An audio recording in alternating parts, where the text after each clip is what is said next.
Hello you guys. So it is one day since Lola has been spayed and I put in some clips for you guys so you can see. I decided to spay Lola because she started doing this yowling, and yowling is a sign like of getting into heat, and I did not have that experience with Coco because Coco did not go into heat at such a young age, and I just know that spaying and neutering your cat has so many benefits. Like, I cannot even stress how much of an advocate I am for this. Hi everyone, I'm taking Lola to get spayed today. Lola is my little kitten. You guys would have seen it in my last few videos. She started like yowling really loudly last week and it was really insane.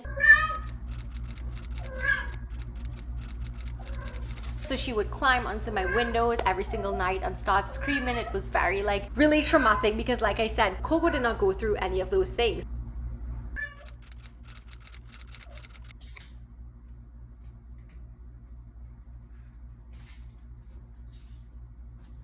So I wanted to share with you some things that I'm taking with her. I'm going to drop her off in a little bit. She did not have anything to eat since 9 o'clock last night. So it's almost like 12 hours since she got food, and I feel really sorry for her. And I feel really sorry for Coco as well, because Coco had to endure no food as well, because then Lola will eat her food. I have her bag that she'll be going to the vet in. And this is a bag that I showed in one of my Amazon hauls, I think it was. I'm not sure. She loves this bag a lot, so I would just put her in something that she is comfortable with. This is her blanket. Lola tends to suckle a lot. Lola was living on the streets, so I have no idea what really happened with her and her mom situation, but she does suckle quite a lot. So I am going to pack her blanket for her because that is just a very comforting thing. So I'm just going to put it in her bag. This is actually my robe that she's obsessed with, so I don't even wear it anymore because she just loves to be in it, honestly. Little onesie that I got her. How cute is this? So this is a recovery suit.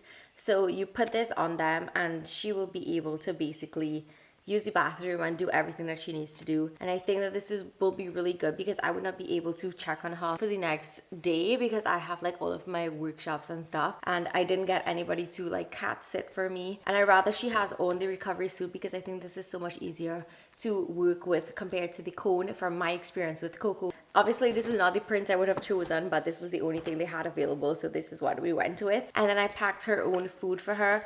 So I would prefer that she eats wet food after her spay. They will be keeping her, like I said, during the day, so I'm dropping her off at 9:45, and the time right now is 8:45. So I'm dropping her off at 9:45, and then they want me to leave her there and pick her up after work, which will be around 4:30. And then I also packed a churro for her that she could have right after her surgery. I did this once already. For sure, I have a good understanding now and a better flow of what this process will be like, which is why I wanted to share it with you, because the first time that I went through this, I had no idea what was going on and it was extremely difficult for me. I'm more prepared now with her things, and like I said, they will be taking care of her for the day and making sure everything is okay, and then I'll pick her up. So I'll update you guys on how it goes.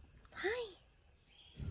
She is really happy that she has her blanket, so I'm really happy that I packed that for her. When I first took Coco to get spayed, I did not know what to do. I was really nervous and I was looking at vlogs and I didn't really see anything much that I could look at. So I know this is very out of the norm for my channel, but I wanted to still share it with you guys because I believe that is just so important, and I just wanted to share my experience to kind of help you if you feel nervous or if you are just unsure and it's your first cat that you are getting spayed.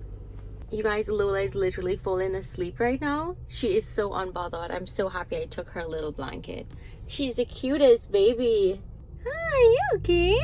Hi, mommy baby. You guys, I swear there is a little rainbow on Lola's face.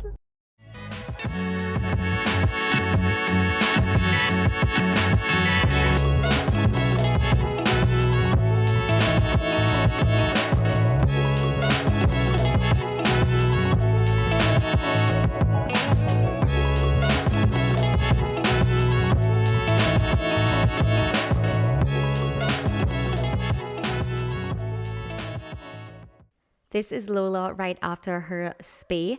I am picking her up and it is around 4:45 p.m. We're on our way home. She's extremely groggy and drowsy, as you can see. She still is very comfortable in her blanket and she now has on her onesie. At home, Coco was really, really nice. I was kind of hesitant at first because I read and saw so many different cats that react negatively when one other cat goes to the vet. Sometimes they can be really aggressive, but Coco was very curious, very, very gentle with her. She was just wondering where her little sister was, I guess. And she was really excited to touch her, paw her, get her out of that bag. And as you can see, Lola also was really excited to come out of her bag as well. Lola is still very, very drowsy, and as you will see, she cannot really walk properly. She's very, very groggy, and this is not something that I experienced with Coco either, because Coco was up and running about the place after. But as you can see, Lola is a bit wobbly on her knees and she's falling down. Well, wobbly on her paws and she's falling down. So as soon as she came out of the bag, as you can see right here, she is kind of struggling to crawl and move herself towards the litter box. The litter box is in my laundry, and if you look, you can see a piece of my laundry right there, and she's falling down, but she's desperate. Like, I think she really wanted to use the litter box, and I kind of helped her hold herself up in the litter box because she was kind of falling down. And then I put her back on the rug, and she is literally so knocked out, so groggy. And Coco was just really loving and wonderful to her. Coco was grooming her and taking care of her, and Lola is literally drugged up right now, not even doing anything. And she was like this for the rest of the night, honestly.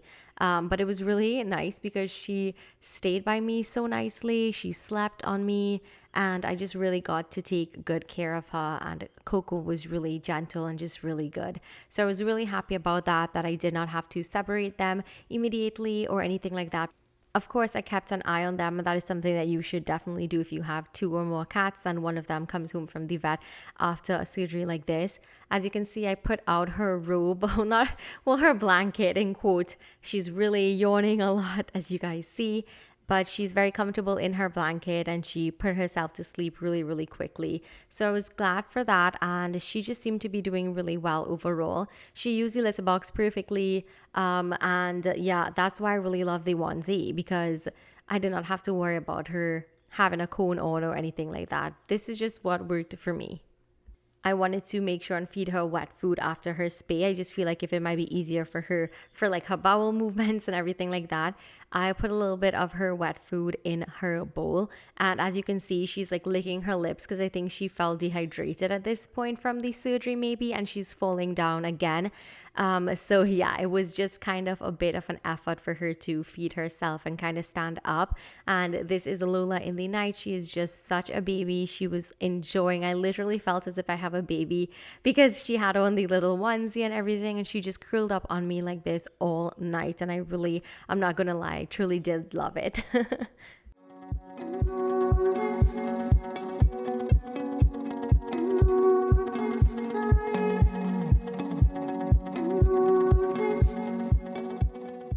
Lola is adjusting really well on day 2. She is doing so well for herself. My vets also gave me medicine to give her. So these are the little oh my goodness, pain meds that I gave her. They labeled it Sunday, Monday, Tuesday, etc. So I am mixing this as labeled and instructed with her wet food. So this is day 2. Lola is getting her Saturday meds. I'm using the Royal Canine liquid food for her, which she really likes. As you can see, her entire mood is so different compared to yesterday. She is so much more herself. Like, you guys, this surgery was just amazing, and she just had the best recovery time. You can see that she can stand on her own now, and she is literally chowing down her food as if nothing happened. So I'm really happy about that. Like, she's back to her old self now. You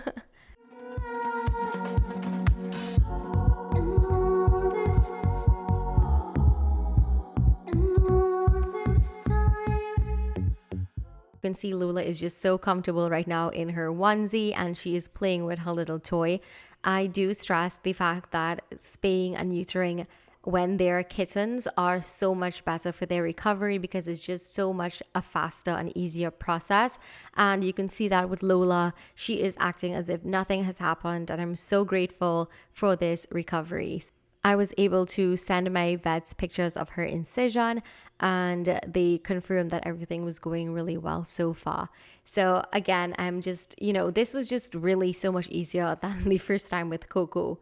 And the stitches that she got, I think, were internal, so we didn't have any string or anything on the outside of her. Like, her stitches are seamless, and I will show you guys at the end of like a week how amazing they look.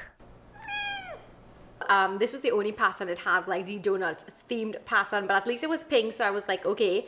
And I will have it linked down below. So a cone was just not an option for me, but I did get one from the vet in case I needed it. So this is the cone that I took for Lola just in case I needed one. It's very, very small, clear cone. I definitely 100% recommend the cat suit, the recovery suit. It is working so fantastic so far. Perfect, like flawless. I'm just such a fan. So I'm really, really lucky this time around to have a separate room where I could keep her in, which only has like her blankets, that has a litter box and a feeding station, so that she can be completely separate from Coco. So during the day when I'm at work, I don't have to worry about them like scrambling each other. I don't have to worry about Lola climbing anywhere that she's not supposed to be climbing. I just don't have to worry about anything like that because she is in her own separate room. The first night, which was the last night, she slept. So this was my bed because I closed my room door because she would want to climb on my bed, and my bed is really high, so I did not want her to be doing any kind of climbing because that climbing is not good,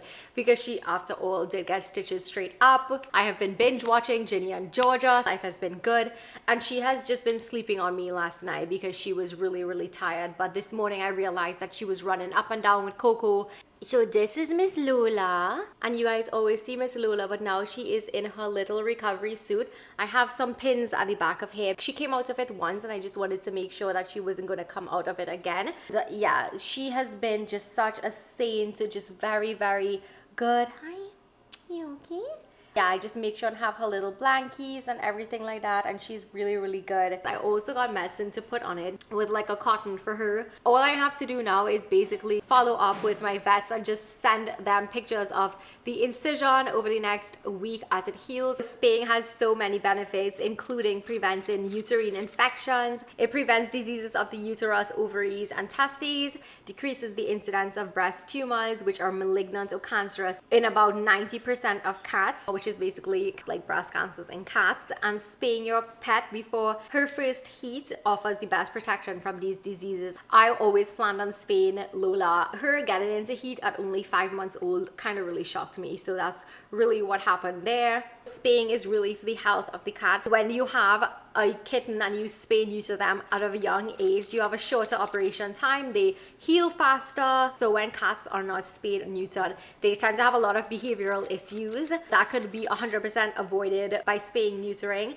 So that excess vocalization is what was going on with Lola, and she was like literally yowling. It was like a child yowling every single night. The most insane thing I have ever personally gone through in my life. So when this was happening, I was just very, very alarmed, and I told myself there is no way I'm going to let her go into another heat cycle because it's just not good for her. And I also did research, and it said that when they go into multiple heat cycles, they learn that yowling behavior. So even after they are spayed, they tend to yowl, and I was just like, absolutely not. And so I made sure to take the correct steps. Do it for their health, do it for their longevity of life and their general well-being. And in male cats, they tend to spray everywhere. Thank God I did not experience that with Lola, but that urine marking their territories kinds of thing. They have less desire to roam about. So if you have an indoor-outdoor cat and you spay and neuter them, they don't go roaming all over the place to try to find a mate. So, you know, it will be less likely that your cat goes missing. My cats are personally strictly indoor cats, so I don't have that issue. But if you do, definitely